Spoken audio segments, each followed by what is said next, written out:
우리가 인생을 반성을 해야 돼. 난 정말 잘 살아왔는가?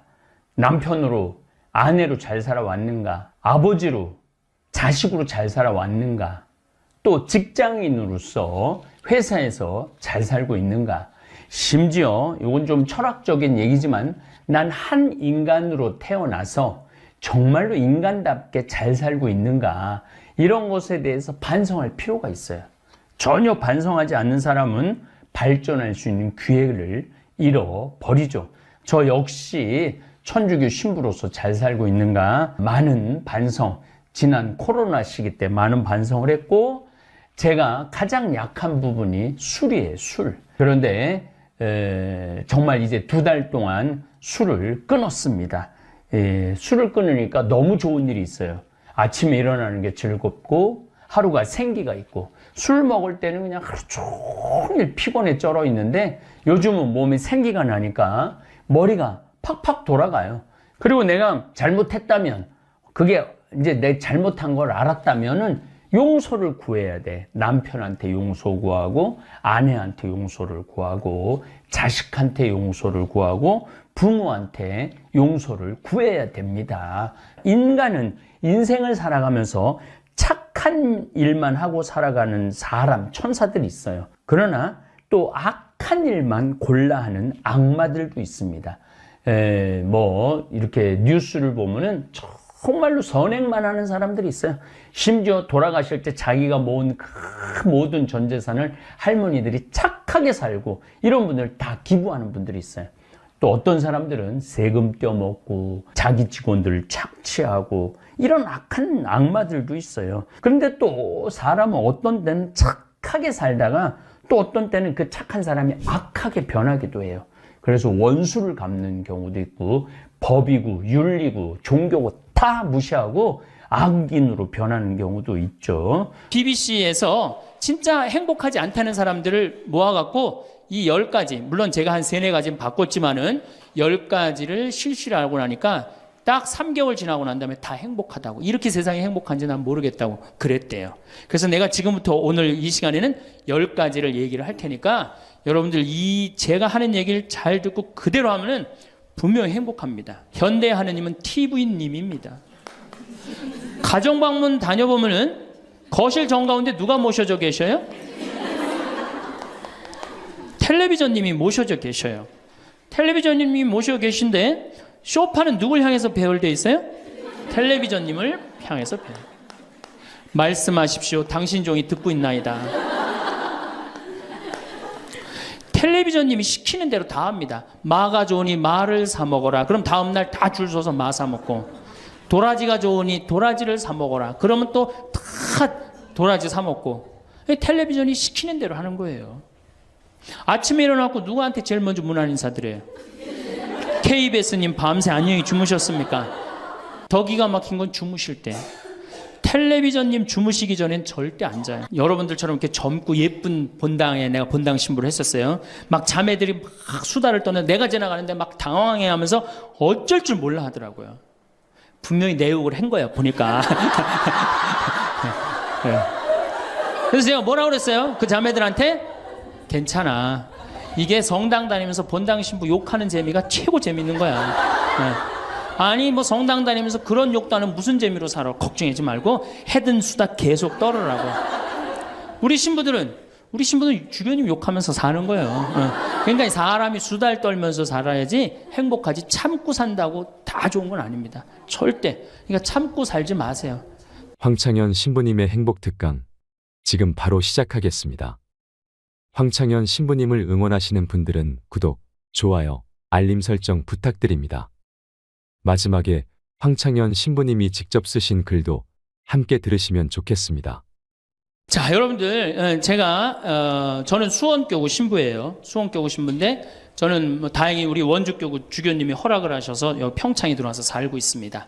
근데 사실은 신부는 본당 신부가 최고예요. 뭐라고 그래도 교우들하고 함께, 아이들하고 함께, 할머니, 할아버지들하고 함께 살 때 신부는 행복한 거예요. 저는 여러분들 이제 오늘 가시면은 여기 정막 강산이에요.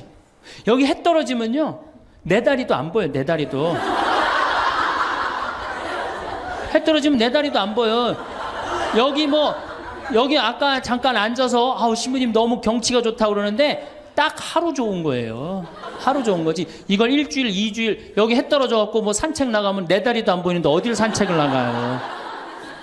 굉장히 외롭습니다. 여기 앞에도 전원 5세대가 돌았는데 3세대가 우울증으로 나갔어요. 그럼 나도 여기서 교우들 뭐 몇천 명 속에서 살다가 평창에 들어와서 살면은 우울증 걸릴 수 있잖아요. 내 동창이 20명이거든요. 동창이 20명이나 되는데 왜 나한테 전화하는 놈 한 놈도 없지?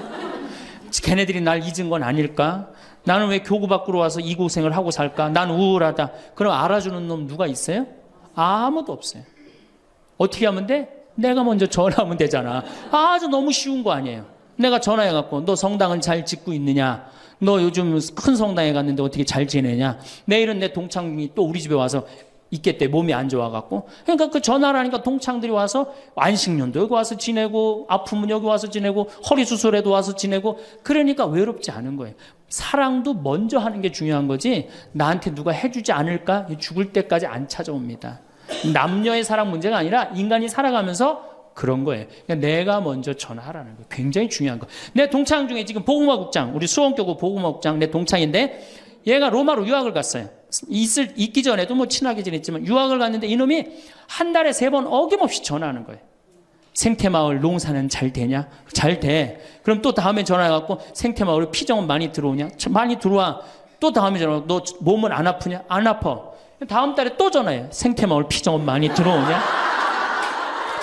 생태마을에 농사는 잘 되냐? 6년 동안 변함없이 전화하는 거예요. 내가 전화 한 번 우리 성당 여기 사무실로 전화해갖고 우리 사무장한테 우리 저기 황 신부님 뭐하고 지내느냐고 그 정도로. 그러니 싫어할래야 싫어할 수가 있어요? 얼마나 나를 그렇게 전화해주는 고마워. 그 흠이 있다면 꼭 수신자 부담으로 하는 것 빼고는 너무너무 좋아요. 여러분들도 전화번호를 적어놓고 그렇게 하십시오. 자, 우리가 미국에서 10년 전에 하버드 대학에서 교수님 한 분이 행복론이라는 강좌를 열었어요. 그런데 처음에는 많은 사람들이 의아했어요. 왜 의아했냐면 하버드 대학은 어딥니까? 세계 최고의 대학이죠. 쟤네들이 안 행복할 일이 뭐가 있느냐. 좋은 대학에 가고 미래가 보장되어 있는 아이들인데. 그래서 처음에 수강생들이 7명밖에 안 됐어요. 그런데 해가 가면 갈수록 하버드에서 가장 인기 좋은 강좌가 행복론이 됐어요. 마지막에는 요즘은 거의 1000명 정도 듣는다고 그래요. 학생이 1000명이. 그러니까 거의 다 듣는다고 봐야죠. 사실 우리가 이 세상을 사는 이유가 뭐예요? 행복하려고 사는 거 아니에요? 이 세상을 사는 이유가 내가 자식 공부 열심히 시키고 내가 돈 많이 벌고 여러분들처럼 좋은 아파트 환경 좋은 데 가서 사는 이유도 다 뭐예요? 행복하기 위한 거예요. 그런데 이걸 뒤집어 보고 자세히 들여다보면은 행복이 뭔지를 모르고 어떻게 하면 행복하게 사는지를 모르고 내가 어떻게 돈을 쓰면 행복하게 사는지를 모르는 사람들이 대부분이에요. 뭐 때문에 사는지를 모르는 사람이 너무 많아요. 그래서 우리나라는 자 초등학교 태어나면서부터 공부하기 시작합니다. 어디 들어가려고? 서울대학 들어가려고. 그래갖고 서울대학이 몇 퍼센트 들어가요? 1% 들어가요. 그럼 나머지 99%는 무슨 생각이 들어요? 참 난 불행하다. 그런 생각 참 많이 해요. 그리고 그 부모는 내가 서울대학에 들여보내려고 있는 돈 없는 돈 다 쏟아붓는데 내 자식이 서울대학 못 가고 저 지방 무슨 3대학에 들어갔어. 그럼 부모는 어떻게 생각해? 부모도 나도 불행하다고 생각하는 거예요. 애도 불행하고 본인도 불행하고. 그럼 서울대학 들어가는 애는 행복하냐? 밥 먹고 공부만 해갖고 20살 때까지 공부만 해갖고 서울대학에 들어가는 애는 행복하냐? 저는 아니라고 생각해요. 그래갖고 직장에 겨우 들어가 이제는 20대 백수 천지입니다. 아예 직장 들어가는 걸 포기해요. 길이 없으니까. 그럼 죽어라고 에너지는 젊은 청춘은 청춘대로 날리고 20대는 공부해갖고 취직도 못하고 그래갖고 결혼해갖고 55세까지 어떻게 합니까? 또 애 교육시켜야지. 또 내가 얼마 전에 그 어느 용인에 있는 유치원에 엄마들한테 이렇게 강의를 이렇게 갔는데 너무너무 그 원장 수님한테 슬픈 얘기를 들었어요. 그 유치원 애들한테 그 유치원이 제가 보기엔 전국에서 제일 좋은 것 같아요. 마당도 넓고 시설이 너무너무 좋아. 그런데 그 유치원에서 다른 유치원으로 간대요. 영어 때문에. 그 유치원은 영어를 안 가르치니까. 그러니까 그때부터 애들을 괴롭히기 시작하고 본인도 괴로운 거예요. 여기를 보내야 되냐, 저걸 보내야 되느냐. 얼마 전에 여기 이 반포 본당에서 여기 와서 피정을 했는데 아주 중국집, 유명한 중국집 하는 사장님이 여기 왔어요. 신부님, 정말로 그 부모들이 와갖고 애들 스케줄 관리를 해준다는 거예요. 탕수육 하나 시켜놓고. 그러니까 자기가 없는 거야. 오로지 누구한테만 매달려 있는 거야? 자식한테만 매달려 있는 거야. 그러니까 55세까지 했는데 서울대학은커녕 무슨 제3대학에 들었어. 본인도 불행해. 그리고 이제 이러고 딱 죽으면 좋은데 이게 죽지도 않네. 100살이 될 때까지. 그러니까 우리는 다 불행한 거예요. 그래서 우리나라가 178개 국가 중에 행복 지수가 102등이야. 거의 꼴등이에요, 꼴등. 이렇게 잘 먹고 잘 살면서도 안 행복하다고 그러는 게 슬프지 않아요? 그래서 지금부터 제가 영국 BBC에서 진짜 행복하지 않다는 사람들을 모아갖고 이 10가지, 물론 제가 한 3, 4가지는 바꿨지만은 10가지를 실시를 하고 나니까 딱 3개월 지나고 난 다음에 다 행복하다고. 이렇게 세상이 행복한지 난 모르겠다고 그랬대요. 그래서 내가 지금부터 오늘 이 시간에는 10가지를 얘기를 할 테니까 여러분들 제가 하는 얘기를 잘 듣고 그대로 하면은 분명히 행복합니다. 왜냐하면 내가 행복하니까. 첫 번째, 운동해라. 행복의 첫 번째 조건은 건강입니다. 몸이 아프면요, 아무것도 할 수 없어요. 몸이 아픈 건 뭐든지 귀찮습니다. 몸이 아프면 자신감도 없습니다. 몸이 아프면은 돈도 빠져나갑니다. 그러니까 내가 행복하려고 그러면 제일 먼저 뭐 하면 돼요? 운동하면 돼요. 그래서 30분 정도, 일주일에 3번 정도 몸 안에 산소를 충분히 공급해 줘야 돼. 몸 안에 산소를. 그러면은 모든 기관이 다 좋아져요. 산소 공급해 주는 제일 좋은 방법은 뭐예요? 걷는 거, 산에 가는 거. 그리고 뭐 그것도 여의치 않으면 여러분들 스트레칭 하는 거. 그리고 내가 조금 돈이 있다, 수영장 가는 거. 수영장 가는 거 참 좋아요. 벤자민 플랭클린이라는 사람이 미국의 독립 선언문을 기초한 분이에요. 이분이 뭐라고 그러냐면 여러분들 잘 아는 유명한 얘기입니다. 재산을 잃으면 조금 잃은 거고, 명예를 잃으면 반을 잃은 거고, 건강을 잃으면 다 잃었다 그랬어요. 건강을 잃으면 다 잃은 거예요. 저도 원래 관절염이 있었어요. 그래갖고 내 동창들이 나보고 40살 네가 넘어서 살면은 이별여행 가준다고 그랬어요. 세계 이별여행. 그때까지 못 살 것 같았거든. 그리고 내가 보자 신부 때도 교우들이 나한테 그랬어요. 아유, 신부님 곧 쓰러져서 죽을 것 같아요. 그랬어요. 정말로 그렇게 건강이 안 좋았어요. 근데 제가 수영을 하면서부터 건강해지기 시작해서 수영하면서. 지금 수영장 25m 풀 40밖에 한 번도 안 쉬고 돕니다. 한 번도 안 쉬고. 그거 어려운 거 아니에요. 조금만 여러분들 투자하면. 그걸 이제 그런 이 건강에 자신이 생기니까 요즘은 뭐를 해요? 스킨스쿠버, 다이빙을 합니다. 이게 지구상에 여러분들이 보는 건 30%예요. 70%는 어디 가 있어요? 바다에 가 있어요. 바다 안에 들어가 보면 정말로 아름답고 신비해요. 그러니까 건강하니까 옛날엔 꿈도 못 꿨죠. 제가 바다에 들어간다는 건 꿈도 못 꿔. 나 하나 걸어 다니기도 힘들었는데. 근데 지금은 너무너무 좋고 행복해요. 건강의 행복의 첫 번째 조건은 뭐예요? 건강이야. 여러분 오늘 당장에 집에 가갖고 신부님 지금 애 키우고 너무 돈이 좀 빠듯합니다. 쉬운 방법이 하나 있어요. 집에 가서 학원 끊어요. 애들 학원. 학원만 끊으면 여러분들 뭐가 생겨? 돈이 생겨요. 그 돈 가져와갖고 여러분들 건강 먼저 챙기세요. 그게 자식을 위하는 길이에요. 그래서 행복하려면 뭐 해라? 운동해라. 두 번째, 감사해라. 이거 참 우리가 못하는 것 중에 하나예요. 하루에 5가지씩 감사라는 거예요. 하루에 5가지씩. 저는요, 이 얼굴은 제가 씹다 뱉은 수제비 같이 생겼어도 이 목소리 하나는 정말로 100만 불짜리라고 그래요. 목소리 좋죠? 제가 이렇게 강론을 잘 못해도 할머니들이 제 손을 꼭 잡고 항상 뭐라 그러냐면 신부님 너무 강론이 귀에 쏙쏙 들어온다고. 그게 강론을 잘하는 게 아니에요. 제 목소리 톤이 이렇게 대중한테 귀에 쏙쏙 들어가는 톤이에요. 얼굴은 씹다 뱉은 수제비 같이 생겼어도 목소리 좋은 건 신부한테는 최고 선물 아니에요? 아니 내가 얼굴 못생긴 거 이거 원망한들 이거 다시 바뀝니까? 안 바뀌어요. 제가 키가 1m 원래는 67이었어요. 근데 30대 후반이 되니까 66으로 줄어들더라고. 요즘 재보니까 65로 떨어지고 있어요. 자꾸 이게 쭈그러들어, 키가. 그래, 내가 키가 1m 70이 안 넘는다고 원망한들 다시 늘어납니까? 여러분들 중에 내가 가지지 못한 거 아무리 안타까워해도 절대 가질 수 없어요. 내가 머리가 깡통이야.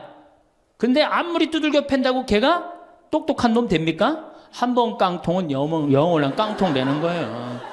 그런데 애는 깡통인 현실은 무시하고 내 희망이 서울대학이라고 애를 괴롭히면 여러분 행복할 것 같아요?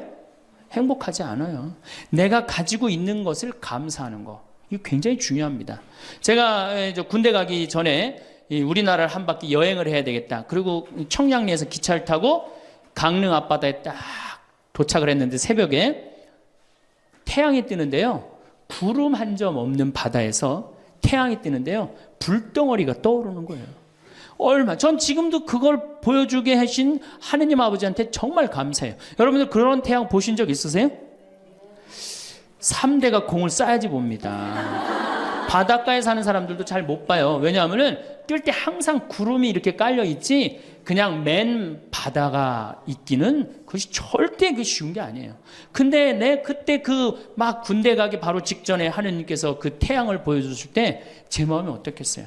이거는 얼마나 감사해요. 그러니까 매일매일 감사해야 돼요. 저는 맨날 수원에 있는 어머니 아버지한테 감사하잖아요. 이렇게 인사. 이렇게 목소리 좋게 놔주셔서 감사하다고. 또 작년에 제가 아프리카를 갔었어요.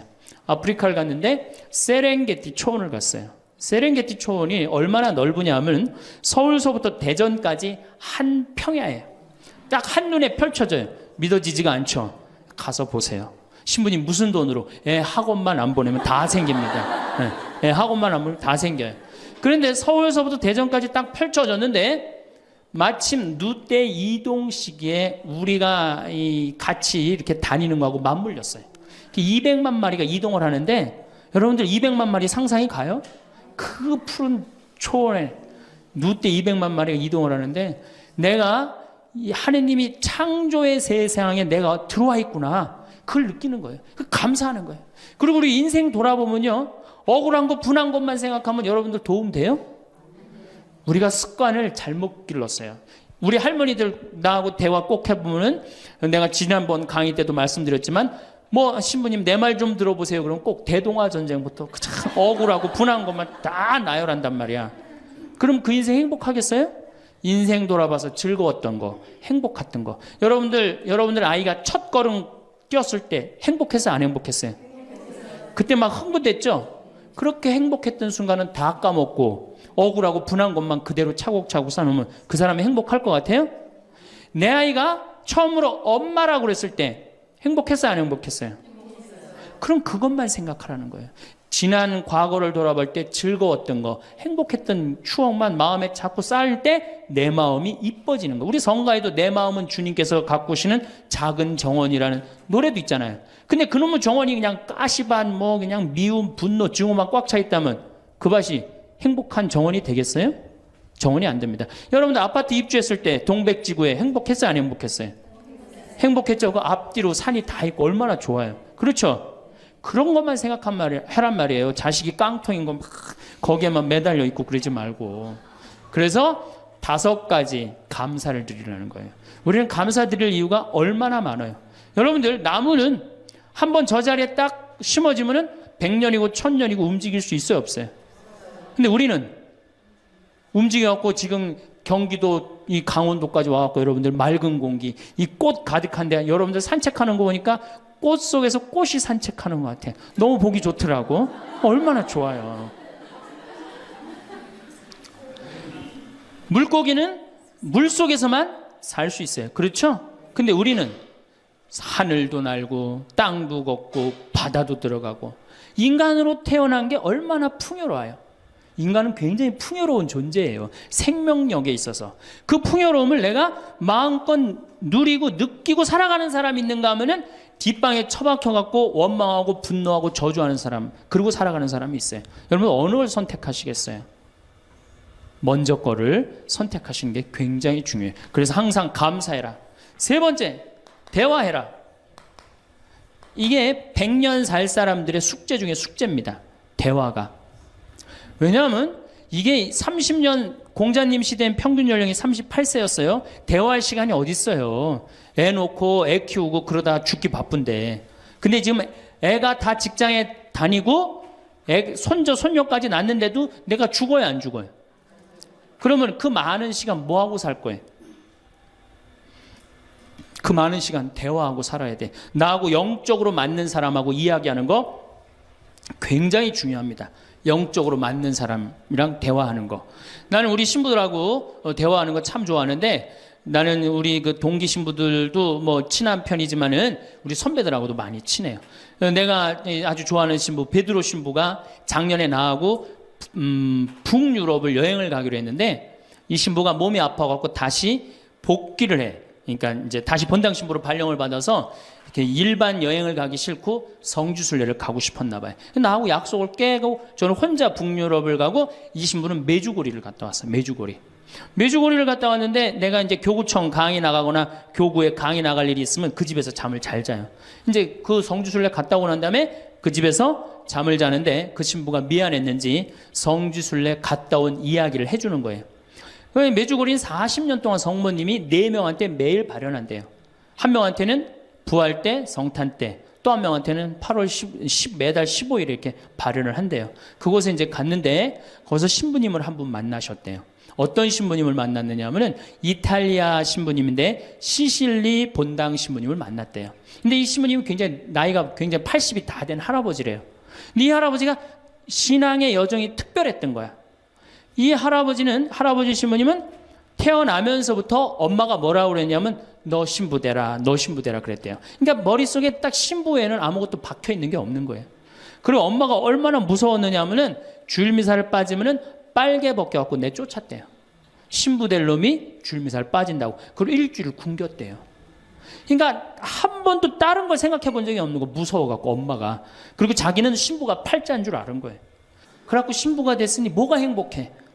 자기가 원한 것도 아닌데 이끌려서 그냥 신부가 됐는데, 그래갖고 정말로 신앙심 없이 이 신부님이 10년을 그냥 살았대요.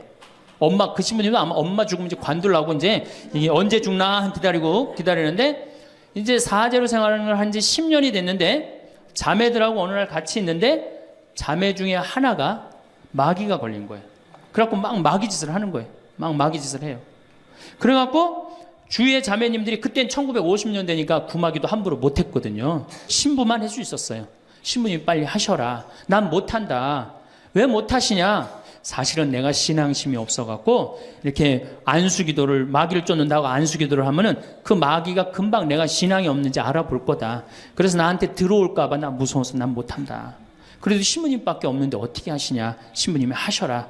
그래서 어쩔 수 없이 구마기도를 했대요. 머리에 손을 얹고 뭐라고 이 신부님이 기도했느냐면, 마귀야 부탁이니 제발 나한테만 들어오지 말아다오, 이렇게 기도를 했대요. 그런데 마귀가 나간 거예요. 그래갖고 자매가 깨어나고 신부님 너무 감사하다고, 나 마귀 쫓아내줘서. 그런 소리 하지 마라. 난 마귀 쫓아낸 적 없다. 그저 나한테만 들어오지 말라고 그랬다.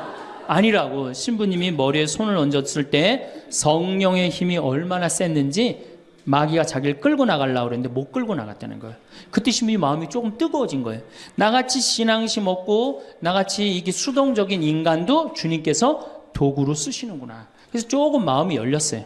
마음이 열려도 이 신부님은 너희는 모두 이것을 받아 먹어라. 이는 너희를 위하여 내어줄 내 몸이다. 이렇게 하면서도 20년 동안 미사를 하면서도 정말 거룩한 변화가 일어날까 의심을 했었대요. 아직도 내 신앙이 약하니까 안 일어나겠지. 근데 20년째 너희는 모두 이것을 받아 먹어라. 이는 너희를 위하여 내어줄 내 몸이다. 그러는데 예수님의 목소리가 딱 나와서 예수님이 하는 걸 느끼겠더래. 그러니까 미사도 누가 지내는 게 아니다. 내가 지내는 게 아니라 내 몸을 빌어서 예수님이 지내는구나. 이탈리아 시실리섬 본당 신부인데 이게 마음이 너무 뜨거워진 거예요. 뜨거워져갖고 어떻게 했느냐? 길거리에 뛰쳐나와서 선교를 하기 시작한 거예요. 그래서 7,000명을 선교를 했대요. 그냥 대단한 거죠. 그거 대단한 거예요. 근데 이 신부님이 이제 예수님도 사랑하고 신앙심도 굳고 사제로서 이제 너무 행복해. 그런데 문제가 하나 있어요. 어떤 문제가 있냐면 자기 엄마가 너무너무 무서웠기 때문에 예수님 엄마도 무섭다고 생각을 한 거예요. 그래서 평생 성모님한테 한 번도 의지를 한 적이 없는 거예요. 간구를 해본 적도 없고. 내가 이렇게 사제로서 이제 모든 게 다 됐는데 우리 성모님한테 내가 우리 예수님, 이 좋은 예수님 낳아주신 성모님을 사랑해야 되지 않겠느냐. 그래서 보스니아 크로아티아에 있는 메주고리에 이제 운전을 하고 갔대요. 갔는데 성모 발연동산에 딱 도착을 했는데 성모님이 그 발연동산에 느껴지는 품이 성모님이 나를 평생 이 품에서 내가 성모님 품에서 이제까지 보호받아 왔구나를 그냥 느끼겠더래요. 그러니까 이 신부님이 너무너무 행복한 거지. 그래서 매년 그 메주고리에 와갖고 세계에서 오는 신부들한테 자기 신앙을 고백을 하는 거예요. 나는 이렇게 사제로 평생 살면서 이런 은총을 받았다. 그걸 이제 우리 베드로 신부가 듣고 와서 나한테 얘기를 해주는데 한 새벽 한 3시간을 얘기를 해주는데 그 시간이 너무너무 은혜로운 거예요. 얼마나 그런 영적으로 통하는 사람이 있으면은 행복해요. 그렇죠? 여러분들, 그래서 여러분들 이제 대화가 뭐 요새 무슨 프로에 대화가 필요해 그런 것도 있다며요. 대화가 꼭 필요해요. 여러분들이 여러분을 영적으로 이끌어줄 스승이 필요해요. 신부님, 나는 사실은 저 사람이 굉장히 마음에 드는데 저 사람이 나한테 관심이 없어요. 저 사람이 영적으로 깊은데. 그러면은요, 내 돈 들여서 먹을 거 사주면서 얘기하시면 돼요. 여러분들, 내가 뭘 얻으려면 반드시 어떻게 해야 돼요? 투자해야 됩니다. 그러니까 영적으로 깊은 사람 선물도 사주고, 예? 밥도 사줘가면서 내가 접근해야지. 가만히 있는데 누가 나를 봐줘요. 적극적이어야 돼. 적극적이어야 돼. 그래서 대화 꼭 여러분들 필요하다는 거. 제일 좋은 건 남편이죠. 근데 남편이 안 되면은 주위에 다른 사람들, 주위에 영적으로 깊은 사람들 많아요. 또 뭐 판교가 뭐 땅값이 좋대더라, 뭐 동탄에 그 아파트 거기 상가가 좋대더라, 이런 사람 말고 정말로 삶의 질이 높은 사람, 영적으로 하느님 나라를 정말 갈구하는 사람, 이런 사람하고 가까이 지내고, 그런 사람한테 가까이 지내려면 어떻게 해야 돼? 내가 먼저 다가서야 돼요. 그래서 대화가 꼭 필요하다. 네 번째, 공부해라. 이거 정말로 중요한 것 중에 하나예요. 우리가 초등학교 6년, 중고등학교 6년, 대학교 4년 배워서 몇 살까지 울고 먹어요? 50까지. 실질적으로는 대학교 졸업하고 2년만 지나면 자기가 배운 게 다 끝난대요. 그런데도 우리는 공부 안 하고 어떻게 해? 그냥 사는 거예요. 50부터 100살까지 남은 인생 또 50년 남았는데 어떻게 해요? 그냥 사는 거예요. 아니, 용감해도 그렇게 용감할 수가 있어요? 공부를 안 하고? 저는 제가 신부가 돼서 환경에 너무너무 관심이 많았어요. 그런데 저는 인문학을 공부했잖아요. 종교 철학, 뭐 신학 이런 걸 배웠는데 환경을 딱 접근하니까 너무 어려워. 무슨 BOD가 어떻고, 뭐 COD가 어떻고, PPM이 어떻고, PPT가 어떻고, PPB가 너무너무 어렵더라고요. 그래서 내가 공부를 해야 되겠다. 그래서 아주대학교 산업공학과 환경공학과에 공부를 했어요. 대학원을. 2년을 공부하고 나니까 석사 학위가 나오더라고요. 석사 학위가 나오니까 환경부에서 연락이 왔어요. 신부님, 지금 전국적으로 60명 환경 강사를 모집하는데 천주교에 보니까 공학 석사 학위 따신 분이 계시니까 좀 나와주라고. 그럼 해라고. 그래갖고 이제 한강 관리청인가 하여튼 어디에 제가 이름이 등록이 됐어요. 전국으로 다 뿌려졌어요. 그런데 천주교 교우들이 교육을 담당하면 다 날 부르는 거. 환경 교육을 담당하면. 전라도 고구미라면서 저를 불러요. 일반 주부대학에서.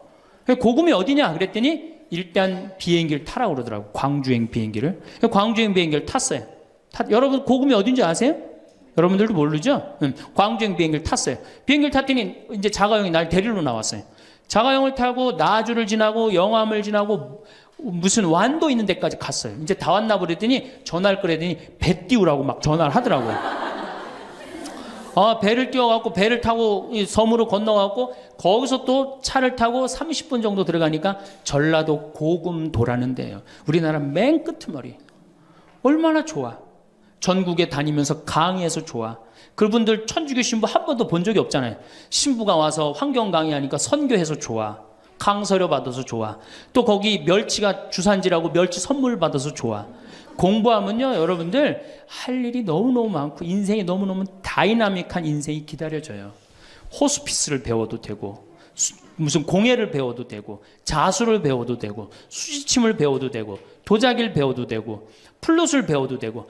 남은 인생이 50년이란 말이에요. 50년. 여러분도 50년이 짧아요? 앞으로? 그런데 공부 안 하고 그냥 버티고 그냥 살 거예요? 이제 공부하셔야 돼요.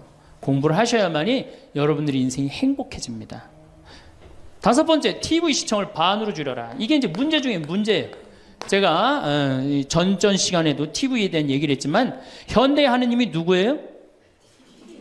저는 십자가에 계신 예수님이 하느님이라고 생각 안 해요. 현대의 하느님은 TV님입니다. 가정방문 다녀보면은 거실 정가운데 누가 모셔져 계셔요? 텔레비전님이 모셔져 계셔요. 텔레비전님이 모셔 계신데 소파는 누굴 향해서 배열되어 있어요? 텔레비전님을 향해서 배열.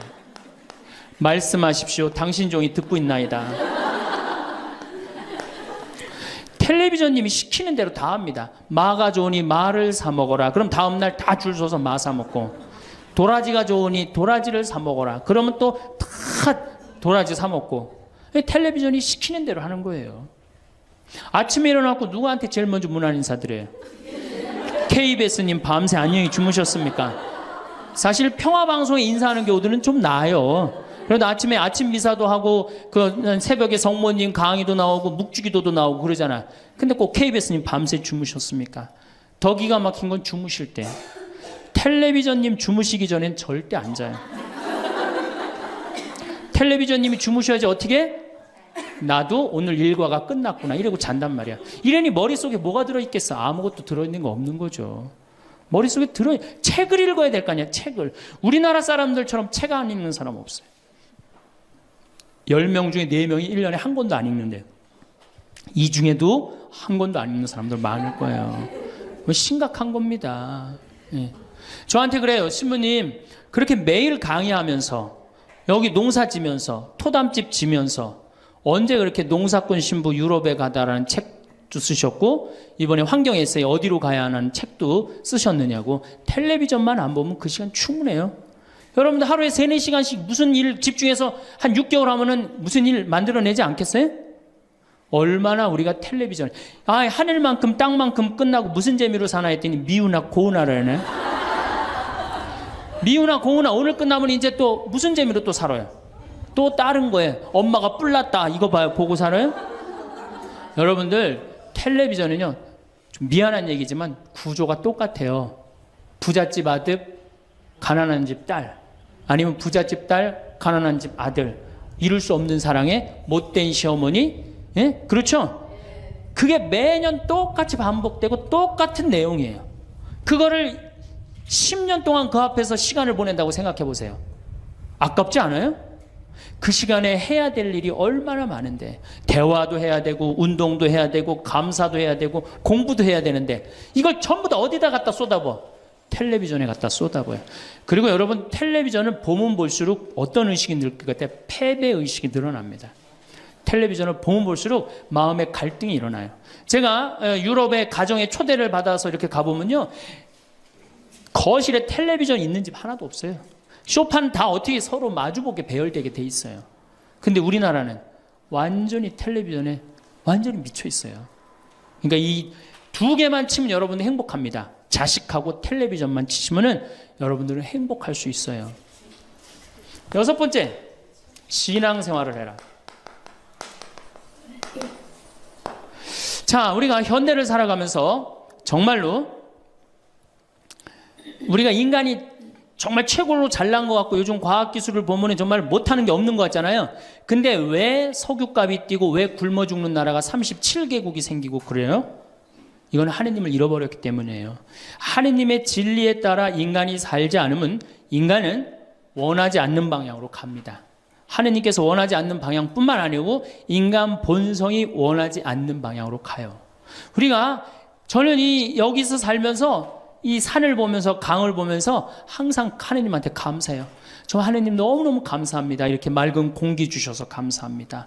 이 아름다운 세상 주셔서 감사합니다. 감사하다 보면 우리가 조금 뭐라 그럴까요? 겸손해져요. 근데 이게 다 자기 것인 줄 알고 막 파괴하기 시작하면요 자연이 파괴되면 결국은 누가 파괴돼요? 인간이 파괴되는 거예요. 그러니까 우리가 하느님께 가까이 가면은 자연도 일치가 되는데 하느님으로부터 멀어지면 멀어질수록 자연도 파괴되는 거예요. 그래서 여러분들 신앙생활 하십시오. 아까 제가 천주교 조금 욕을 했는데 그래도 천주교 괜찮아요. 아주 제가 보기에는 무슨 우리 교우들 어두운 데로 안 끌고 가요. 더욱이 내 동창 중에 또 옛날에 죽산성당 아시죠?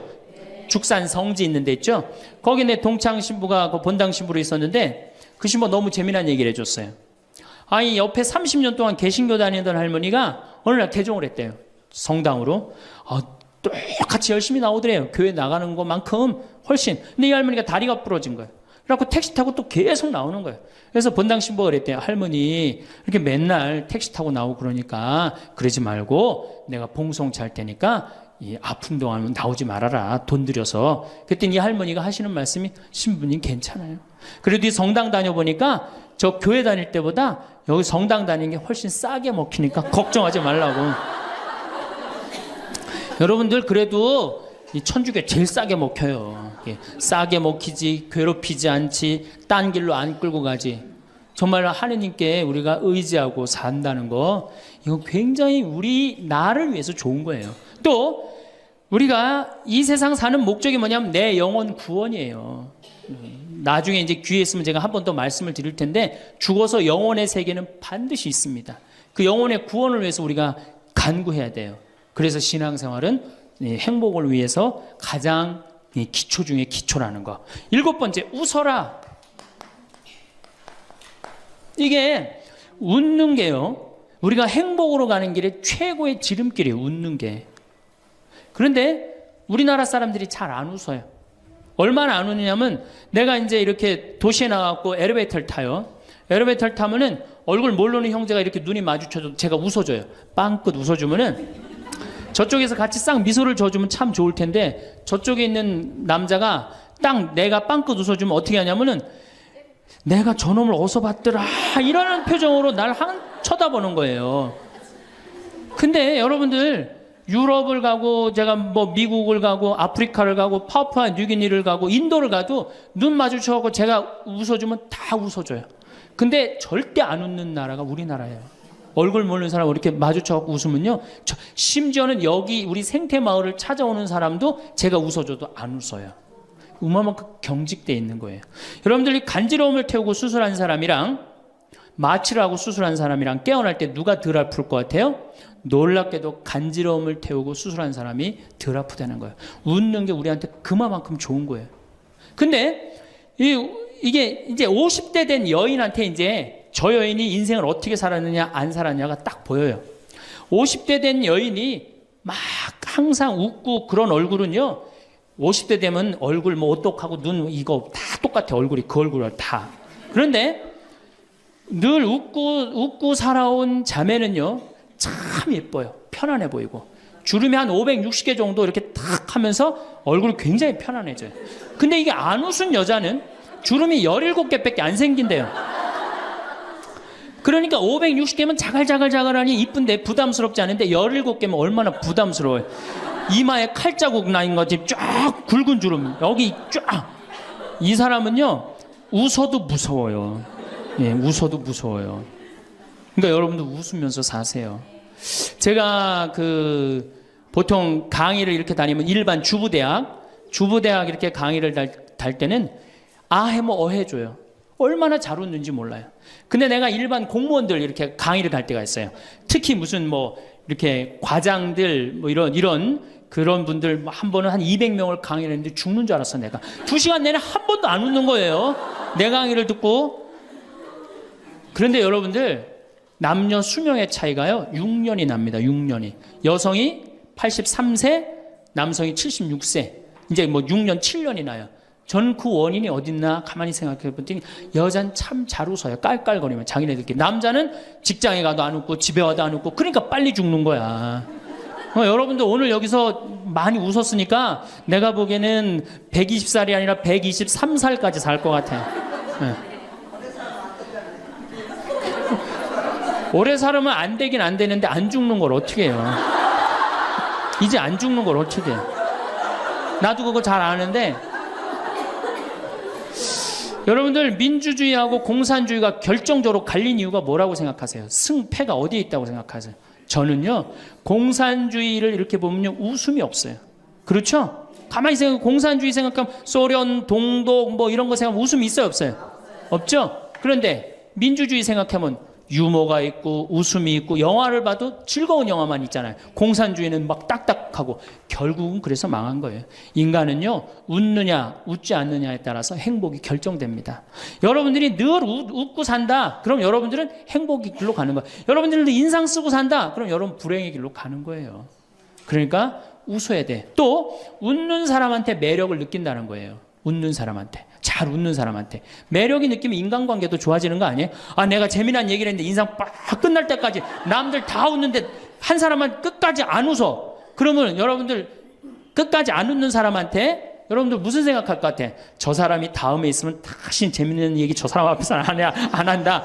그러니까 그 사람하고는 어떻게 된 거? 담이 자꾸 생기는 거예요. 담이 자꾸. 그러니까 어떻게 해야 돼요, 여러분들? 웃으세요. 그리고 유머를 많이 배워두는 것도 좋아요.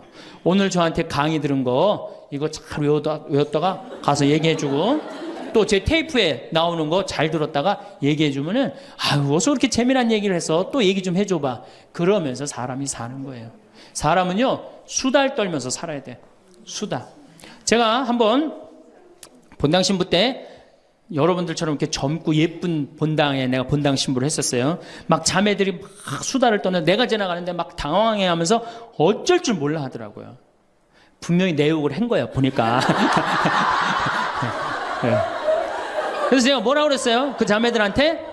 괜찮아. 이게 성당 다니면서 본당 신부 욕하는 재미가 최고 재밌는 거야. 네. 아니 뭐 성당 다니면서 그런 욕도 하는 무슨 재미로 살아. 걱정하지 말고 해든 수다 계속 떨으라고. 우리 신부들은 주변님 욕하면서 사는 거예요. 그러니까 사람이 수다를 떨면서 살아야지 행복하지, 참고 산다고 다 좋은 건 아닙니다. 절대. 그러니까 참고 살지 마세요. 제발. 이거 우리 성당에 뭐 원수를 사랑해라, 왼뺨을 대면 다른 뺨을 돌려대라, 이거 아주 미치는 교리 중에 하나예요. 여러분들 다 사랑할 수 있어요? 여러분들 주위에 있는 사람 다 사랑할 수 있어요? 다 사랑하는 사람 딱 두 종류예요. 미치든가 예수님처럼 빨리 죽든가. 둘 중에 하나예요. 우리는 다 사랑할 수 없어요. 그러니까 다 사랑하려고 그러다가 미치지 말고, 내가 좋은 사람, 내 마음에 드는 사람에 더 많은 시간을 뺏기고, 아니 뾰족한 놈이 있단 말이야. 별난 놈이 있고. 예? 그렇죠? 아, 근데 내가 이 사람한테 가면 자꾸 찔려. 그런데 성당에 갔는데 서로 사랑하시오 그래갖고 다음에 또 갔는데 여기 또 찔려. 아, 그래갖고 또 너무 미운데 성당에 가니까 또 내 탓이오 3번 하고 난 다음에 사랑해 제가 가서 또 찔려. 갈 때마다 찔려. 그래갖고 내 마음이 상처투성이야. 근데 아들이 학교 갔다, 엄마 나 학교 다녀왔어. 그래, 집에 엄마 왜 그래? 아, 말 시키지 마, 나 승질나. 여러분들 차라리 그렇게 찔리는 게 나아요. 그 사람을 안 보고 기쁜 마음으로 있다가 아들을 기쁘게 맞이하는 게 나아요. 이 사람 안 만나도 여러분들 인생 안 망가져요. 이 사람 안 만나도 억지로 가서 그거 찔리지 마시고, 안 만나면 시간이 지나면 이 사람 이뻐져요. 근데 막 가서 막 들이대고 막 이게 삐죽한 놈한테 가갖고 계속 나는 구역장이니까 끝까지 사랑해야지 그러고 가다가 미치든지 죽든지 둘 중에 하나를 합니다.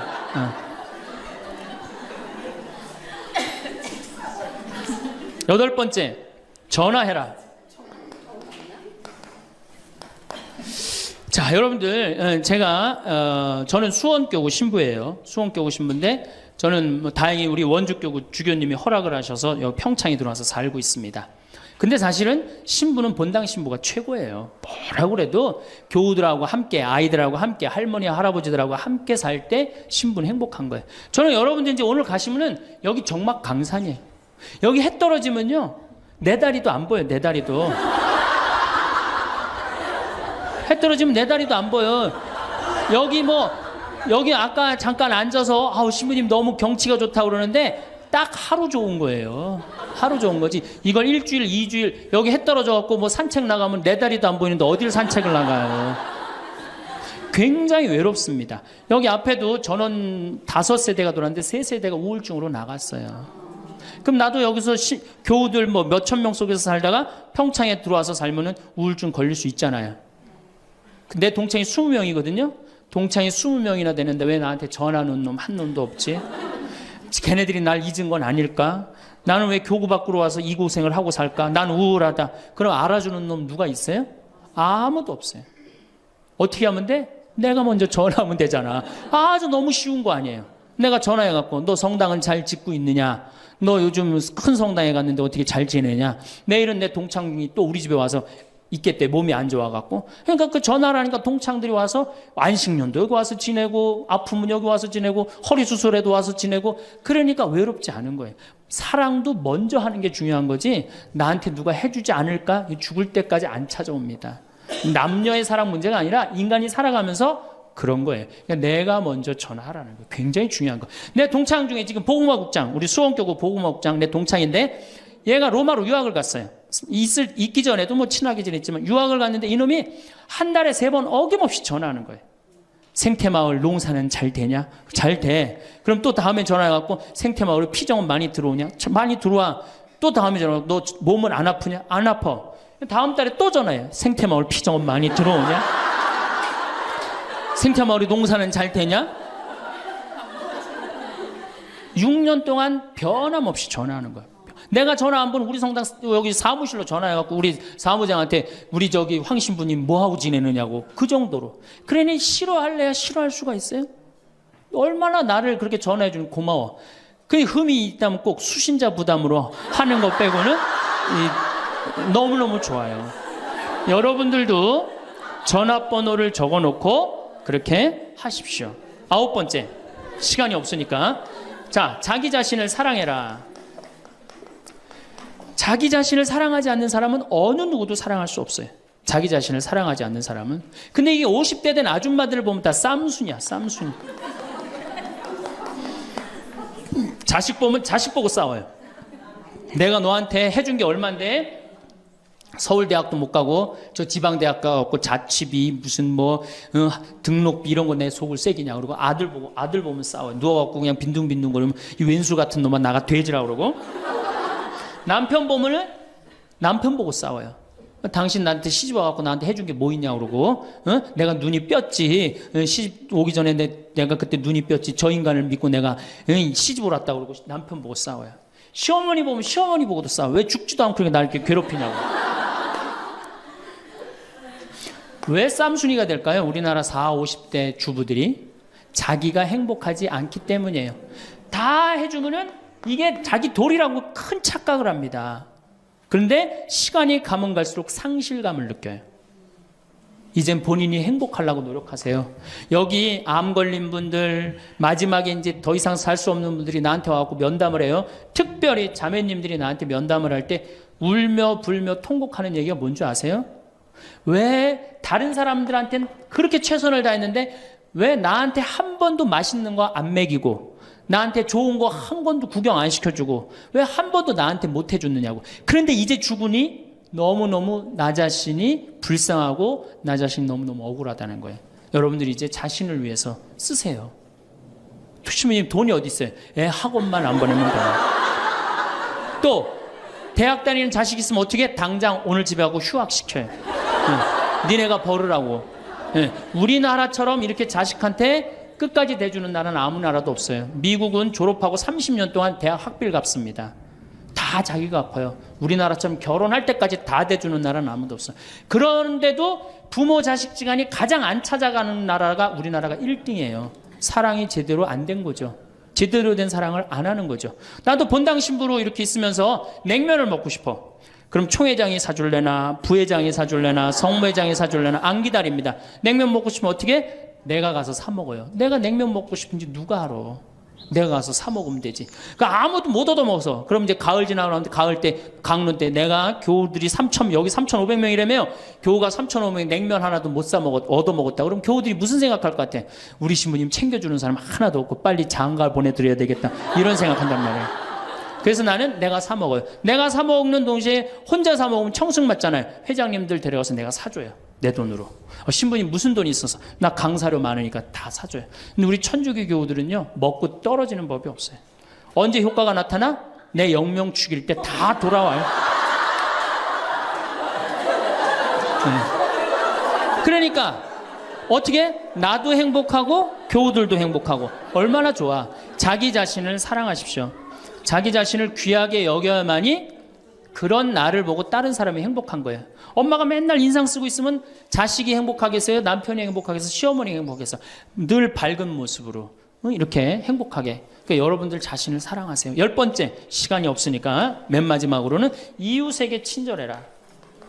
이게 이제 문제 중에 문제예요. 우리 천주교 교우들이 무겁게 신앙생활 합니다. 십자가의 길도 하고 양심 성찰도 하고 때로는 묵상도 하고 심하게는 관상 기도까지 막 어디 다니면서 해요. 근데 실질적으로 그렇게 무겁게 신앙생활 하는 만큼 이웃한테 넉넉하냐? 넉넉하지 않아요. 1,000원 갖고 얼마나 치사하게 구는 줄 아세요? 여러분들 1,000원 가지고 정말 1,000원 때문에 막 갈등하고 괴로워하고 힘들어하고 얼마나 그런 줄 아세요? 여러분들 전철을 탔어요.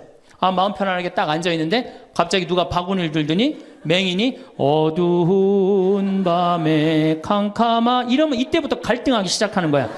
이 1,000원을 줄까 말까 이때부터 괴로워하고 얼굴이 빨개졌다 하여졌다. 누가 주래 옆에서 누가 그런 적도 없는데 내가 100만 원 갖고 괴로워하면 또 이해를 해요.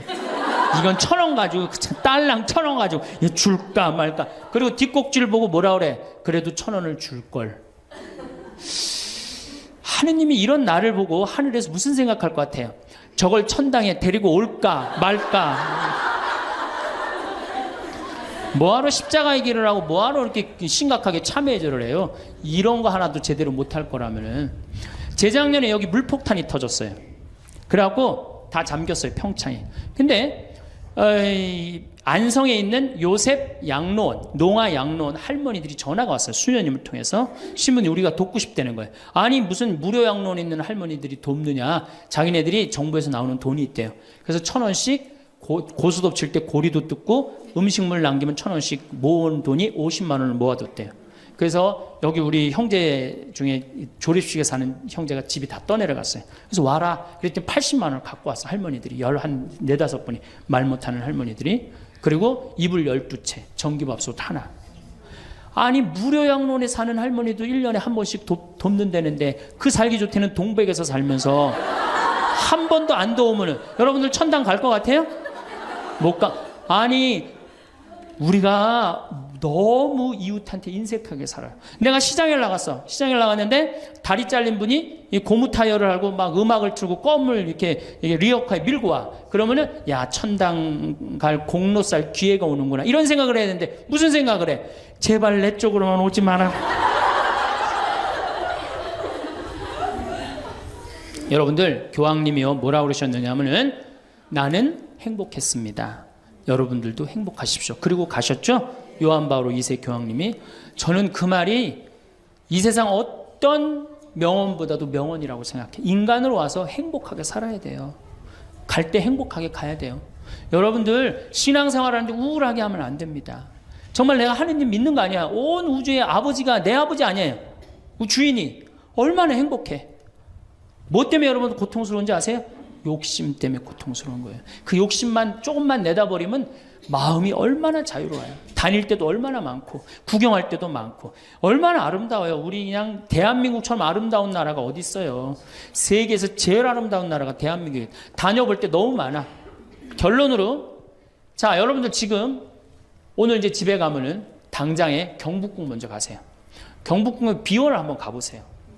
그 조경이 얼마나 멋있어. 뭐 남편 손을 잡든 자식 손을 잡든 친구 손을 잡든 가갖고 도시락 해갖고 거기서 딱 까먹으면 바로 왕비만 바로 되는 거 아니에요? 옛날엔 거기 누가 들어갔어요? 지금은 들어갈 수 있어요 없어요? 있잖아요. 5,000원 10,000원만 내면 5,000원만 되면 왕비가 될 수 있는데 그 행복한 길을 우리가 땅바닥 우울하게 쳐다보느냐고 못 찾아가고 있는 거예요. 그래서 전 여러분들이 행복했으면 좋겠어요. 여러분들이 행복해야지 대한민국이 행복합니다. 예, 감사합니다.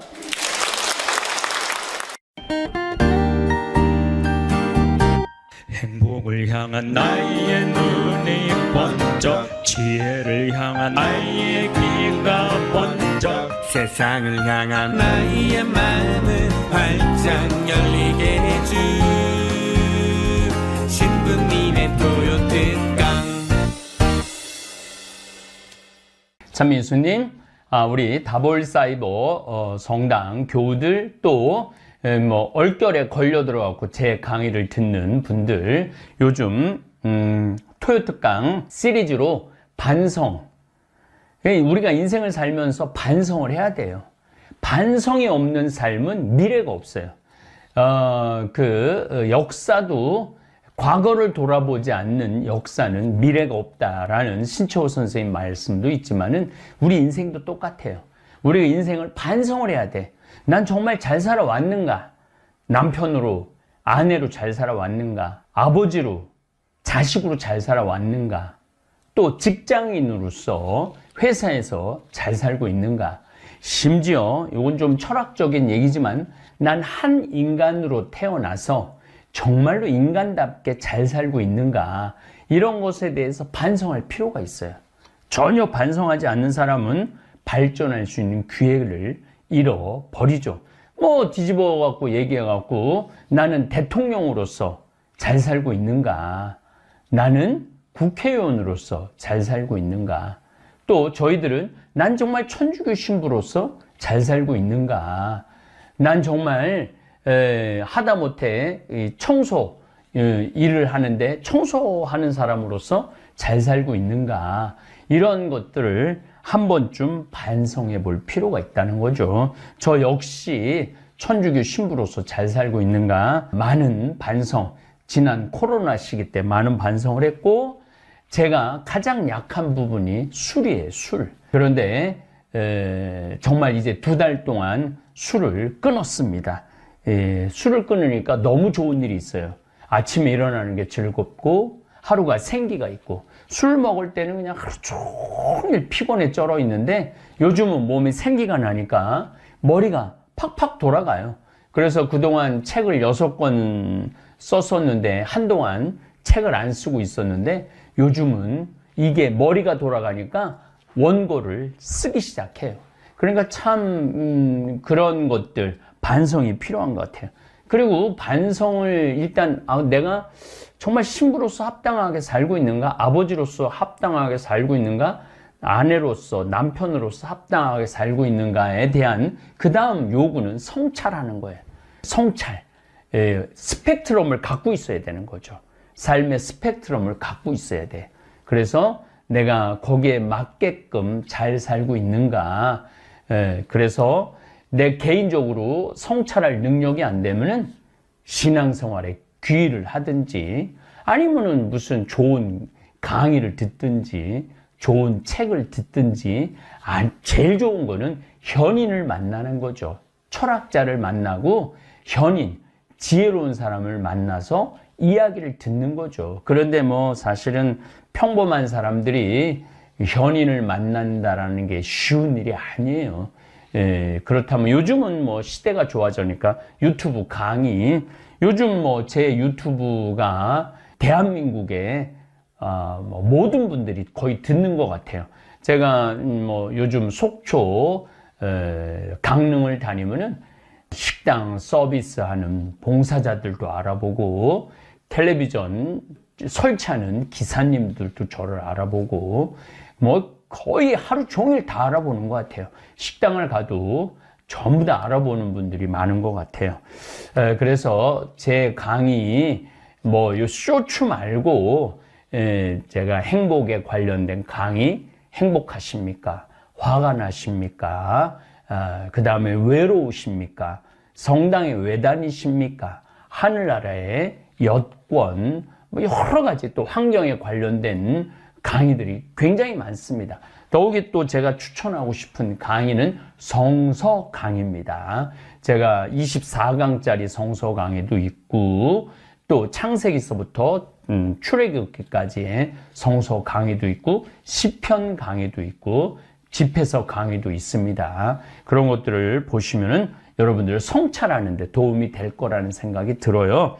그리고 내가 잘못했다면, 그게 이제 내 잘못한 걸 알았다면은 용서를 구해야 돼. 남편한테 용서 구하고, 아내한테 용서를 구하고, 자식한테 용서를 구하고, 부모한테 용서를 구해야 됩니다. 또 저 같은 경우는 제가 그동안 뭐 술에 쩔어갖고 일을 못한 건 아니죠.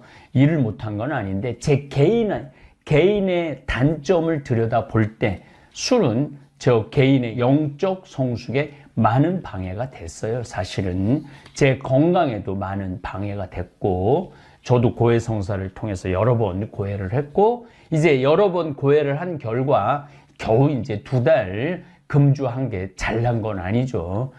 그러나 이게 1년, 2년, 3년 되기 위해서는 하느님께 용서를 청할 필요가 있죠. 용서를 이제 청하고 나면은 용서를 받았으면 그걸로 끝나서는 절대 안 됩니다.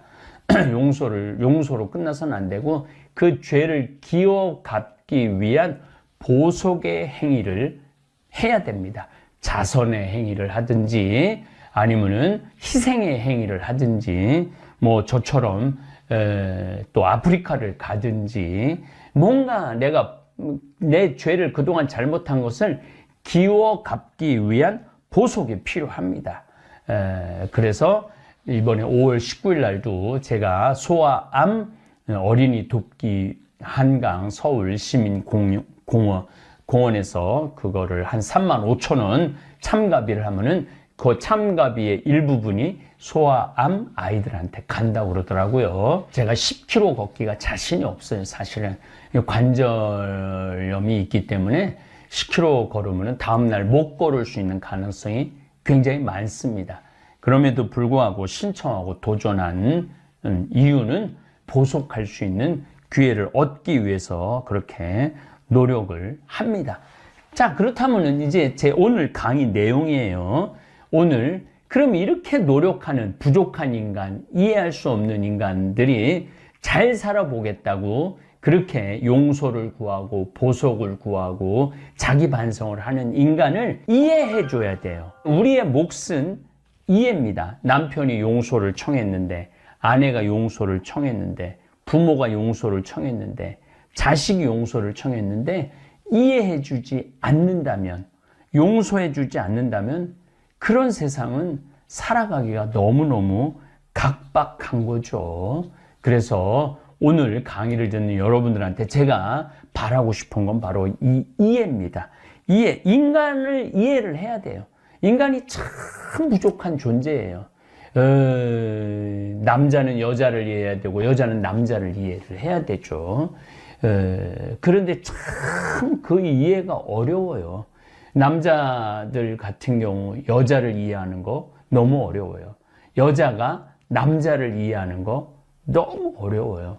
우리의 노력이 필요합니다. 그 다음에 삶을 이해를 해야 돼. 어떤 사람은 게으른 사람이 있고, 어떤 사람은 부지런한 사람이 있고, 어떤 사람은 욕심이 많은 사람이 있고, 어떤 사람은 때로 욕심이 없어서 주위 사람들을 괴롭히는 사람이 있어요. 보증 세워줘갖고 좋아, 보증 서는 거. 그런데 그 보증 빚을 떠안으면은 아내, 자식들이 그거를 떠안아야 되잖아요. 그래서 이런 것들을 다 삶을 이해한다라는 게 참 쉬운 일은 아니지만 그래도 인생을, 삶을 이해를 해야 돼요. 거기에 더 우주의 질서, 봄, 여름, 가을, 겨울, 지금 꽃이 정말로 예쁘게 피죠. 꽃이 왜 필까요? 꽃이 펴야지 열매를 맺어요. 열매를 맺어야지 수확을 합니다. 그래서 우리가 마냥 저 꽃들이 예쁘다. 제가 지난 주에 나주를 갔는데 백꽃이 끝도 없이 펴 있어요. 너무 아름답더라고요. 근데 우리가 단순하게 자, 백꽃이 예쁘다 이걸로 끝나면은 사실은 우주의 질서를 이해하는 게 떨어지는 거죠. 백꽃이 왜 펴요? 그 꽃이 떨어지고 난 다음에 그 뒤에 바로 배 열매가 맺어지는 거예요. 그러니까 꽃이 피지 않으면 열매가 맺어질 수가 없는 거죠. 만물이 그래, 만물이. 그래서 봄에 꽃이 피고, 여름에 열매를 맺고, 가을에 수확을 하고, 겨울에 쉬는 것이 우주 질서예요. 우리 인생도 마찬가지예요. 여러분들 지금 16살서부터 24, 5살짜리 아가씨들, 청년들 봐요. 꽃이 피잖아요. 얼마나 아름다워요. 정말로 옆에 있으면 생기가 나고 향기가 납니다. 그 왜 꽃이 피겠어? 하느님의 질서 안에. 그런 매력을 통해서 사랑하는 사람을 만나고 사랑하는 사람을 통해서 또 자식이라는 열매를 맺고 그렇게 우주라는 질서는 이어지게 되어 있는 거죠. 이러한 우주 질서를 이해할 때 사람을 이해할 수 있고 잘못하고 실수하는 사람을 이해할 수 있는 거죠. 그래서 세상살이. 요즘 저는 4월 9일 날 지금 이걸 녹화를 하고 있어요. 내일 바로 선거입니다. 내일 선거예요. 강의는 토요일 날 나가겠지만 300명의 국회의원들이 뽑힙니다. 22대 국회. 이 국회라는 것은 사실은 국민들의 마음을 대변하는 사람들이에요. 예, 그리고 그 마음을 대변해주고 법을 세우는 기관이 국회입니다. 굉장히 중요하죠. 굉장히 중요한 선거를 앞두고 있고 이 강의를 들을 때 결과가 나올 겁니다. 떨어지는 국회의원도 있고 당선되는 국회의원들도 있겠죠. 근데 여기에 정말로 순수하게 국민들을 대변하고 좋은 법을 세우는 국회의원들이 당선되느냐? 권력욕, 명예욕, 재산욕 이런 것 때문에 국회의원에 도전하는 사람이 있느냐? 이거에 따라서도 나라의 운명이 좌우가 되기도 하죠. 그래서 내가 국회의원에 대한 이해도가 분명한 국민들이 좋은 국회의원을 뽑는 거죠. 그러기 위해서는 그 국회의원이 정말 공약이 뭔지, 제가 이번에 사실은 어떤 공약에 관련된 국회의원을 뽑으라고 얘기를 하려고 그러다가 강의를 안 했어요. 왜냐하면은 너무너무 첨예해요. 그리고 국민들이 그런 거를 들을 수 있는 마음의 준비가 안 돼 있어요. 물론 저는 첫 번째 이런 국회의원을 오늘 이제 중간에 가다가 얘기는 하겠지만은 어떤 국회의원을 뽑는 1순위냐? 지구 환경 온난화에 대한 비전이 있는 국회의원을 뽑아야 돼요. 왜? 지구 환경 온난화에 대한 비전을 왜 뽑아야 되냐면 이건 경제에 영향을 미칩니다. 정치에 영향을 미칩니다. 심지어 지금 인구 절벽에도 영향을 미칩니다. 왜냐? 제가 20년 전에도 우리나라 국민의 200만 명이 불임이었어요. 애를 갖고 싶어도 애가 생기지 않는 경우가 너무 많아요. 이 인구 절벽이라는 이유가 단순히 애를 낳기 싫어서 애한테 교육적인 부담, 육아 이런 게 힘들어서 애를 안 낳는 경우도 있죠. 그러나 더 큰 근본적인 거는 애를 갖고 싶어도 애가 생기지 않는 경우가 너무 많아요. 이거는 먹을거리하고 연관성이 굉장히 많습니다.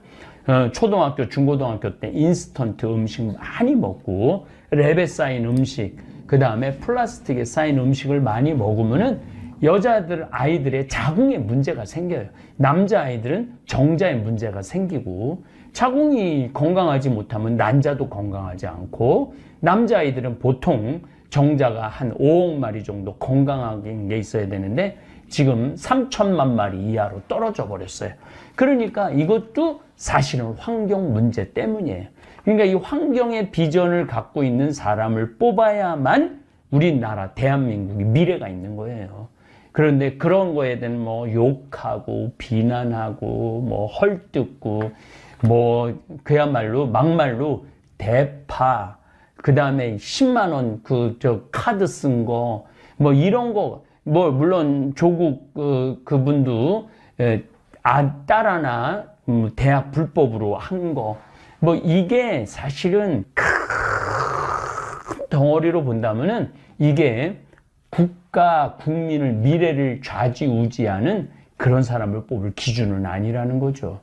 그 기준점은 지금 지구온난화, 이상기후 여기에 파급되는 문제 많아요. 경제, 정치, 그 다음에 인구절벽. 더 기가 막힌 건 요즘 사과값, 백값 뛰죠? 이것도 다 뭐 때문에? 지구온난화 때문에 그래요. 이것 때문에. 그리고 앞으로는 지금은 과일이 정말 폭등을 하겠지만 앞으로는 밀, 콩, 쌀, 감자, 옥수수 이게 폭등을 하게 되면 여러분들 하다못해 식용유값까지 다 폭등을 하는 거예요.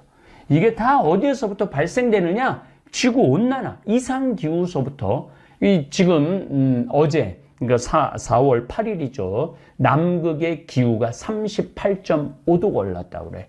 남극이 38.5도. 이거는 이제 우리는 지구 멸망이 아니고 인류 멸망, 이거 지구 멸망하고 인류, 지금 이에 관련된 제가 표현을 쓰지만은 지구 멸망하고 인류 멸망하고는 너무너무 다른 거예요. 지구는 멸망하지 않아요. 인류가 멸망하는 거죠. 인간이 여기서 지구에서 사라지는 거지 지구는 그대로 있을 거예요. 지구는 또 다른 체인지를 하겠죠. 바꾸겠죠. 뭐 개미하고 하든지 벌하고 하든지 무슨 야생 동물하고 하든지 이 지구는 또 다른 모양으로 바뀌어 가겠죠. 그러나 인류는 멸망에 목전에 와 있어요. 그러니까 이 국회의원들이 지금 22대 국회의원들이 가장 중요한 시기에 국회의원이 되는 거죠. 왜? 2020 오늘 4년인데 4년, 5년, 6년, 7년까지 하거든요. 2030년이면 끝난다는 거예요. 그러니까 가장 중요한 시기에 내가 국회의원을 뽑는 기준점이 뭐가 돼야 되느냐? 이 지구온난화. 사실은 이건 제 얘기가 아니고 유럽의 국회의원들은 공약의 50%가 지구온난화 이상 기후예요. 근데 제가 이번에 열어보고 뜯어보고 확인해 본 결과 이런 비전을 제시하는 국회의원은 없더라 이거예요. 뭐 대통령 탄핵, 무슨 영부인 여사, 뭐 특검, 뭐 이런 거에만 우리가 지금 매달려 있는 거예요.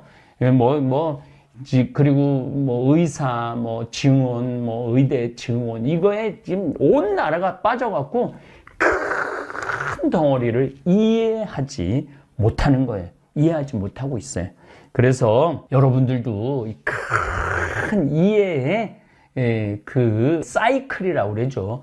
큰 이해를 가지기를 우리 다볼사이버 교우들은 가지기를 바랍니다. 인간은 인생을 살아가면서 착한 일만 하고 살아가는 사람, 천사들이 있어요. 그러나 또 악한 일만 골라 하는 악마들도 있습니다.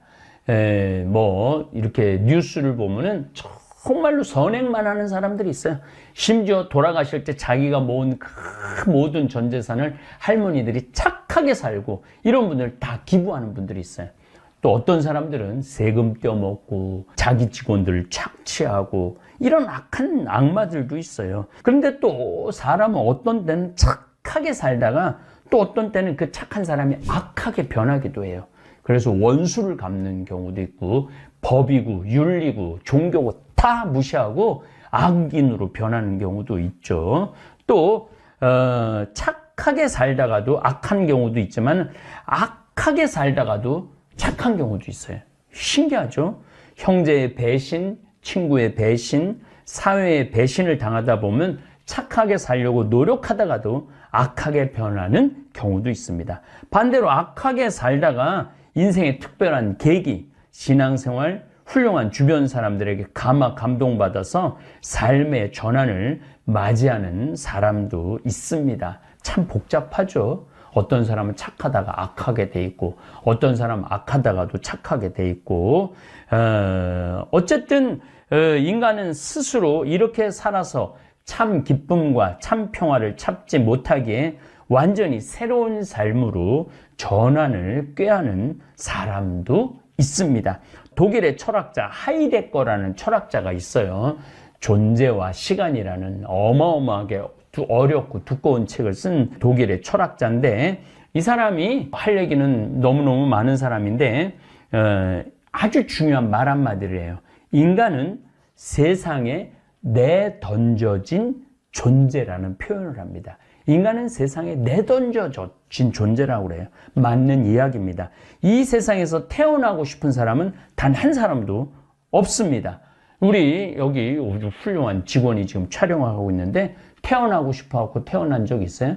나는 어느 집에서 태어나야 되겠다. 누구 밑에서 태어나야 되겠다. 결심하고 태어난 적이 없잖아요. 태어나다 보니까 태어난 거예요.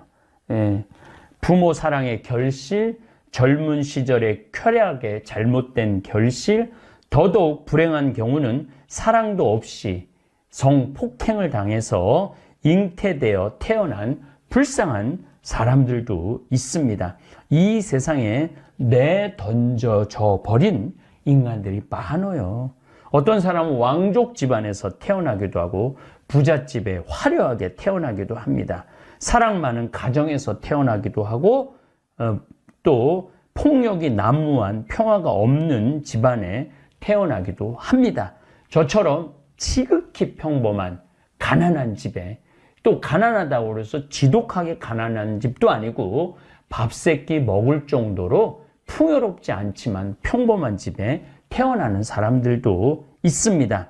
그냥 이 세상에 내던져져 뜻하지 않는 고난의 삶을 사람들도 있습니다.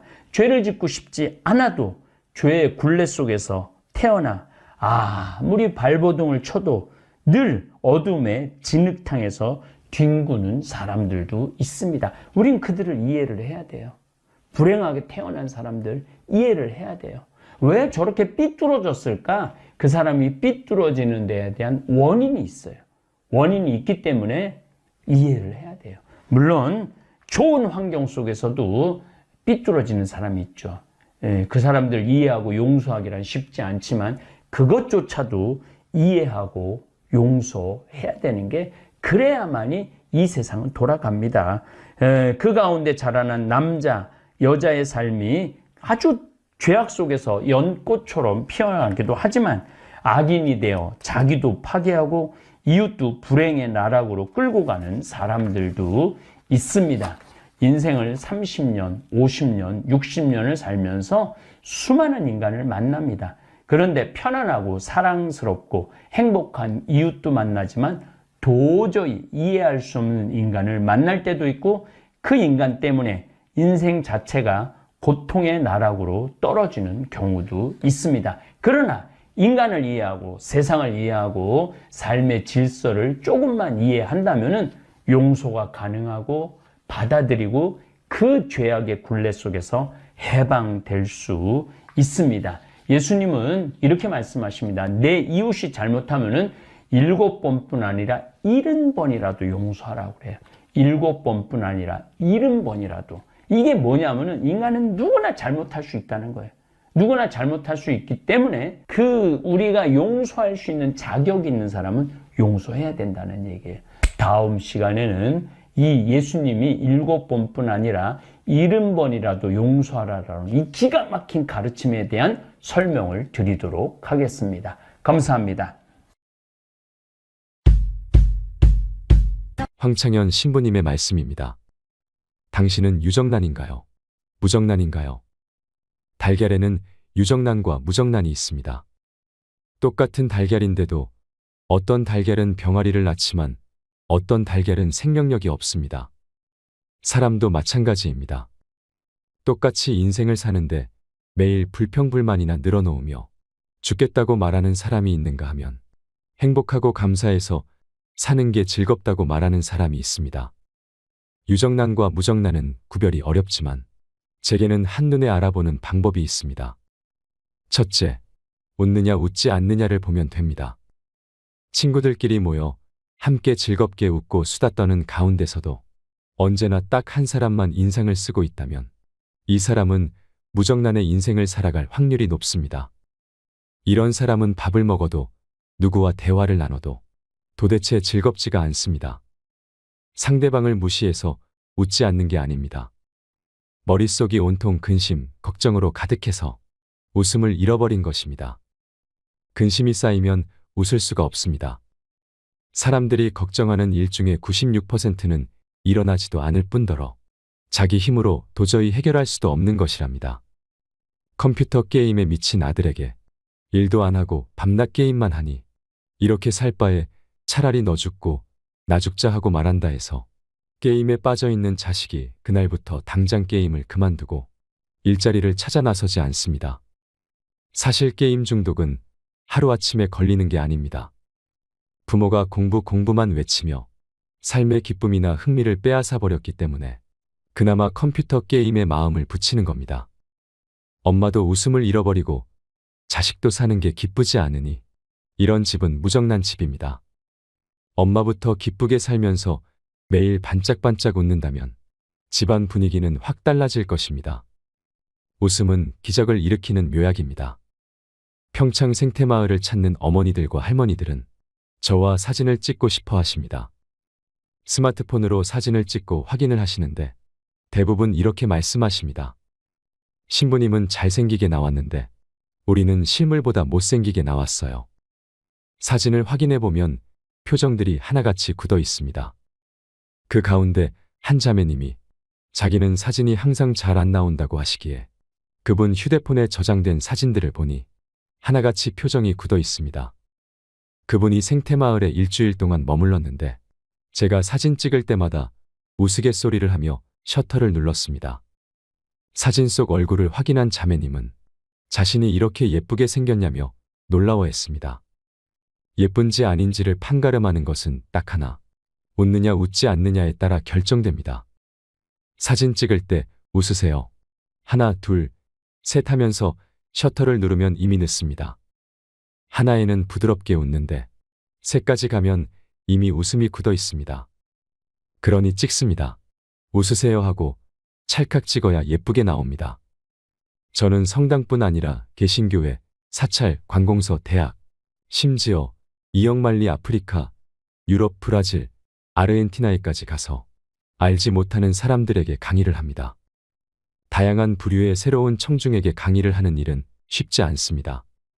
그런데도 어디를 가든 누구에게 하든 3분 정도만 지나면 청중이 긴장을 풀고 편안하게 제 강의를 듣습니다. 사람들이 비법이 뭐냐고 묻는데 방법은 딱 하나입니다.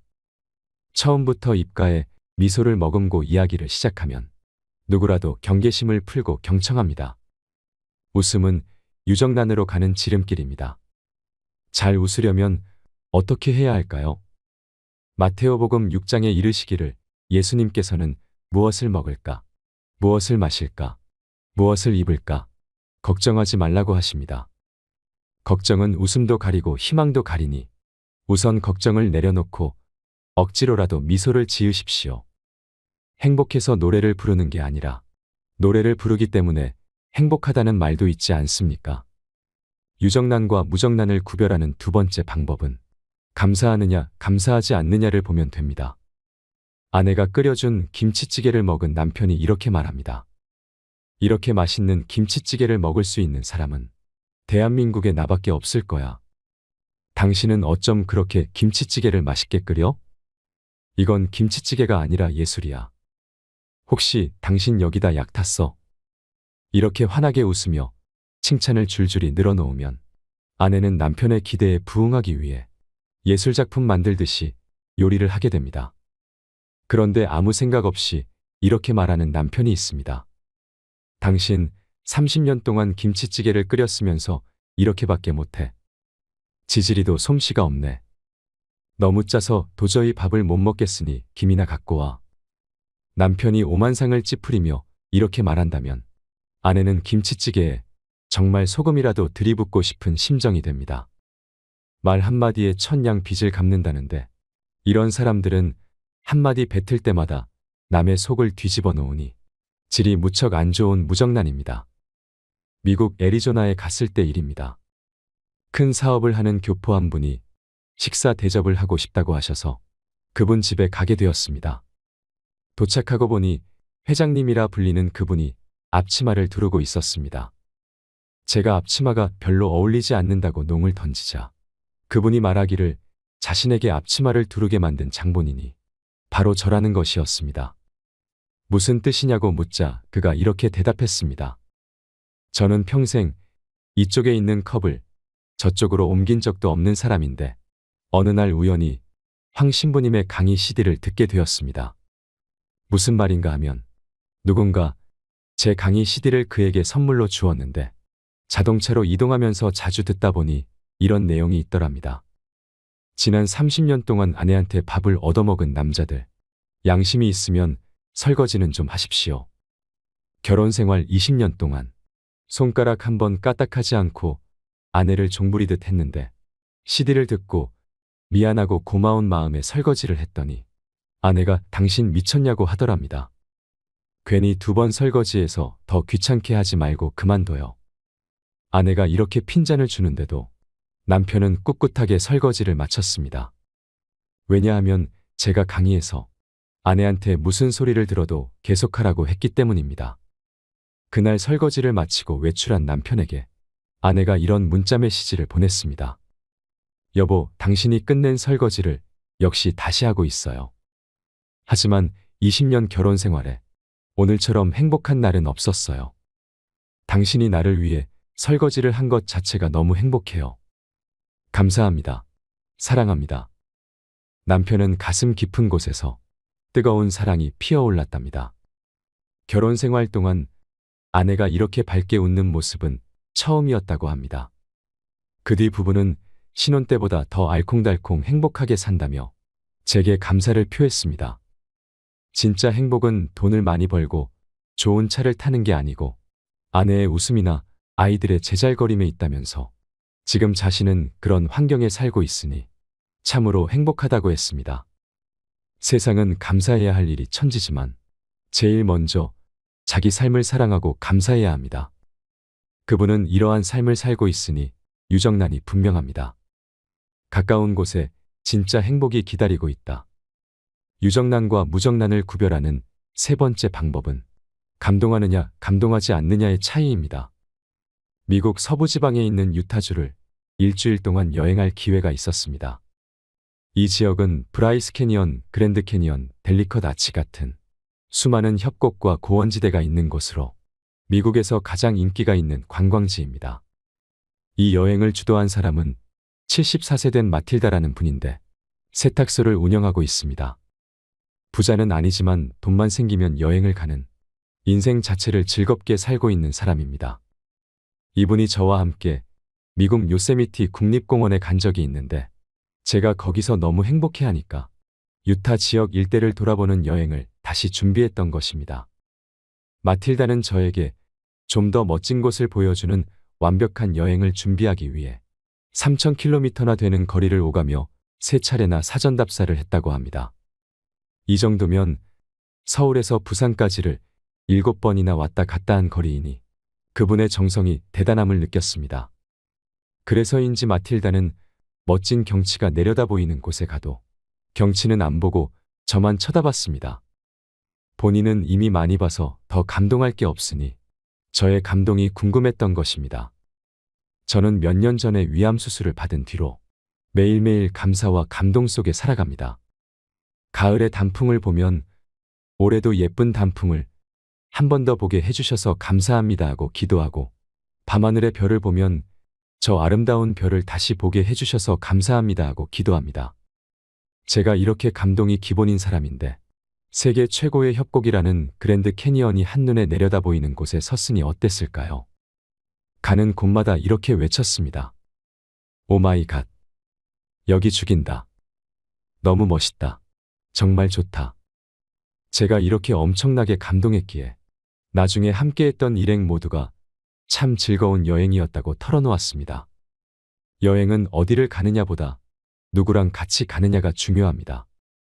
만약 제가 아무 생각 없이 델리컷 아치에 가서 에이, 우리나라 설악산에 있는 울산바위만 못하네 하고 무심코 말해버렸다면 마틸다는 다리에 기운이 풀렸을 것입니다. 친구들하고 경치 좋은 곳을 갔는데 꼭 이렇게 말해서 초를 치는 무정란이 있습니다. 뭐 한다고 땀 흘리며 여기까지 와. 힘들게. 감동할 줄 모르는 사람과 함께하면 그의 메마른 감정에 오염될 우려가 있으니 가급적 멀리해야 합니다.